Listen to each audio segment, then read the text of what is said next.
പാലക്കാട് കോഴിക്കോട് ദേശീയപാതയിൽ മരം വീണ് ഗതാഗതം തടസ്സപ്പെട്ടു. കല്ലടിക്കോട് AUP സ്കൂളിന് മുന്നിലാണ് മരം വീണത്. പോലീസും ഫയർഫോഴ്സും നാട്ടുകാരും ചേർന്ന സ്ഥലത്തെത്തി മരം മുറിച്ചുമാറ്റി.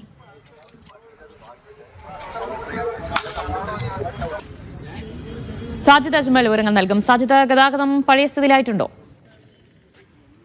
നിലവിൽ ഗതാഗതം പൂർവ്വസ്ഥിതിയിലായിട്ടുണ്ട്. ഈ കല്ലടിക്കോട് TB ജംഗ്ഷനിലെ AUP സ്കൂളിന്റെ മുൻപിൽ നിന്നിരുന്ന കൂറ്റൻ വാഗമരമാണ് കടപുഴകി വീണത്. പോലീസ് സ്റ്റേഷന് തൊട്ടടുത്ത് തന്നെയാണ് ഈ അപകടം ഉണ്ടായത്. അതുകൊണ്ട് തന്നെ ഉടൻ പോലീസും കോങ്ങാട് നിന്ന് ഫയർഫോഴ്സും എത്തി മരം മുറിച്ചു മാറ്റി. നാട്ടുകാരുടെ സഹായത്തോടു കൂടിയാണ് മരം മുറിച്ചു മാറ്റുകയും ഗതാഗതം പുനഃസ്ഥാപിക്കുകയും ചെയ്തത്.